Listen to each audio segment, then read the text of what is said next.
ሰላም ሰላም ውድና የተከበራችሁ በመላው ዓለም ያላችሁ ኢትዮጵያውያን፣ ኤርትራውያን የምስራቅ ልኑር ለልጆቼ ቤተሰቦች በመላው ዓለም ያላችሁ እንኳን ሰላም መጣችሁ ወደ እኔ ቤት። እግዚአብሔር ያክብርልኝ፣ ክፉ አይንካችሁ፣ በስራችሁ ስኬታማ ሁኑ። ያላገባችሁ ፈራሃ እግዚአብሔር ያደረበት ትዳር ይስጣችሁ፣ ያገባችሁ ፈራሃ እግዚአብሔር ያደረበት ትዳር ይሁንላችሁ። ያሰባችሁበት ድረሱ፣ የማታ እንጀራ ይስጣችሁ፣ ዘራችሁ ይባረክ። ቸሩ መድኃኔዓለም ከኃጢአት በስተቀር የልባችሁን መሻት ይፈጽምላችሁ። መልካሙን ነገር ጥሩውን ነገር አይሳካም አይሆንም የተባላችሁትን ነገር ሁላ ያሳካላችሁ። ቸሩ መድኃኔዓለም የድንግል ማርያም ልጅ ውድና የተከበራችሁ ቤተሰቦች ዛሬ ይዤላችሁ የመጣሁት ማለት ነው። አንዳንድ ኮመንቶች ያለው ብቻ ግን ምንድን ነው ማንበብ በደንብ ተማሪ ምናምን ይላሉ። አይ ችግር የለም እዚህ ጋር እየተማርኩ አይደለ እንዴ? ምንም ማለት አይደለ። አንድ ሰው እንኳን የገባው ሰው አንድ ሰው ሊጠቅመው ይችላል በሚለው እኔ አይቼው ደስ ስለሚለኝ ስሜታዊ ስለመሆን በቃ ደስ በሀሴት ስለምሞላ የሆነ መልካም ነገር ሳይበት ለዛ ነው ለእናንተም ይሆናል ብዬ ይዤላችሁ የምመጣው ማለት ነው። እና ውድና የተከበራችሁ ቤተሰቦቼ ዛሬ ይዤላችሁ የመጣሁት እንስላል አስደናቂ የጤና ጥቅሞች ናቸው። የእንስላል ቅጠል ወይንም ፍሬ አፍልቶ መጠጣት የኩላሊት ጠጠርን ለማስወገድ እንደሚረዳ ያውቃሉን? የሚል ነው። እንስላል ማለት የእንስላል ፍሬ ምንድን ነበር የሚባለው? ስሙ ጠፋኝ በአረብኛ ራሱ። ብዙ ነገር ይሰራበታል። ተፈልቶም ይጠጣል። ለአንዳንድ ነገሮች ይሰራል። ምናምን እንትን ሲቀቅሉ ከሱ ጋር አድርገው እንትን ይሉታል። እስኪ በአረብኛ ስሙ ጠፋኝ። እንግዲህ የኩላሊት ጠጠርን ለማስወገድ ይረዳል። በተጨማሪም የሽንት ፍሰትንም በመጨመር ሰውነታችን መርዛማ ነገሮችን እንዲያስወግድ ይረዳናል። እንስላል ባህላዊ መድኃኒት ከሚውሉ እጅግ ጠቃሚ እጽዋቶች አንዱ ነው። ይህን እንኳን በሀገራችን የመድኃኒትነት ባህሪ ባይታወቅም ብዙ ሰዎች በአግባቡ አይጠቀሙበትም ወይንም በጓሯቸው አያበቅሉትም። ይህም እጅጉን የሚያስቆጭ ነገር ነው። በሌሎች ዓለም አገራት ክፍሎች ግን እንስላል ለምግብነትም ሆነ ለመድኃኒትነት በስፋት ጥቅም ላይ ይውላል። በዲላ ዩኒቨርሲቲ የኬሚስትሪ ትምህርት ክፍል አንድ ተማሪ በማስተማር ዲግሪ በማሟያ ጥናቱ በእንስላል ላይ ሰርቶ ነበረ። ከዚህ ጥናታዊ ጽሑፍ የተወሰኑ ነጥቦችን እንሆ። የእንስላል ዓለም አቀፍ ጥቅሞች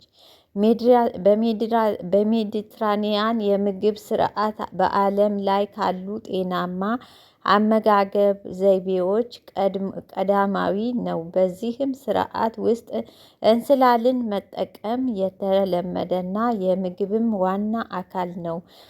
በጣሊያንም የቡቃያውን ቀንበጥ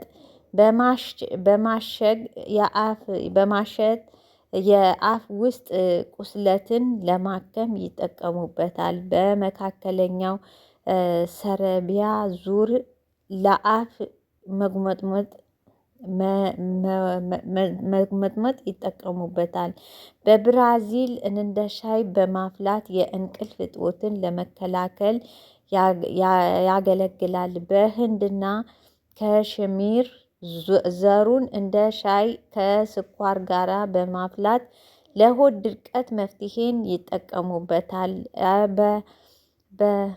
በአኳዶር አበባውን ቅጠሉን በመጭመቅ ለካንሰርና ለአይን ህመም መድኃኒት ያውሉታል። በአሜሪካ ማያሚና ፍሎሪዳ ስሩን ፍሬውን በመጭመቅ ሽንት መጠንን ለመጨመር ይጠቀሙበታል። በሀገራችን ሳማ እና ጌሾ ለዚህም ጥቅም ይታወቃሉ። በጣሊያን ቱርክና ዮርዳኖስ ሁሉንም የእጽዋቱን ክፍሎች በማፍላት ወይንም እንደ ገንፎ በማዘጋጀት የሆድ ቁርጠትን ለመከላከል ይጠቀሙበታል። ባሮሞ ለጉንፋን፣ ሰውነትን ለማነቃቃት፣ ለሆድ መነፋት ለቁርጥማት እና ለሌሎች ህመሞች የእጽዋቱን የተለያዩ ክፍሎች በፈላ ውሃ ውስጥ ዘፍዝፈው ይጠቀማሉ። በደቡብ አፍሪካ የቅጠሉ ጭማቂ የቁርጥማትን ህመም ማስታገሻ ሆኖ ያገለግላል። በኢትዮጵያና በሱማሌ በአንዳንድ አካባቢዎች ስሩ በመጭመቅ ለወባ በሽታ ሕክምና ይጠቀሙበታል። ሳይንሳዊ ማረጋገጫው በእንስላል ፍሬ ጭማቂ ላይ የተደረገ ጥናት ጸረ ባክቴሪያ ባህሪ እንዳለው አረጋግጧል። በተለይ ስትሮፕቶኪስ ሙታንስ የተባለውን የጥርስ መበስበስን የሚያስከትል ባክቴሪያ የማጥፋት ከፍተኛ ኃይል እንዳለው ይታያል። ብዙ ሰዎች ጥርሳቸውንም በእንስላል ሲፍቁ የሚታይም ለዚህ ሳይሆን አይቀርም። በሀገራችን እንስላል ለመድኃኒትነት እንጂ ለምግብነት መጠቀም ልምዳችን እና አናሳ ነው። ይህም ጠቃሚ እጽዋት ምን ቢሻለን ነው? ቦታ ያላችሁ ሰዎች በጓራችሁ ትከሉት፣ ተጠቀሙበት። የእንስላል መዓዛውንና ጥቅሙን እንዴት ደስ ይላል! ጤናም እንስላል ላይ ላለ ችግር መፍትሄ ቅርንጫፉ ላይ የፈለጉትን ይሆናል። ስር ላይ ላለ ችግርም መፍትሄው ቅርንጫፉ ላይ የፈለጉ ይሆናል። ይህም መልእክት ያቀረባችሁት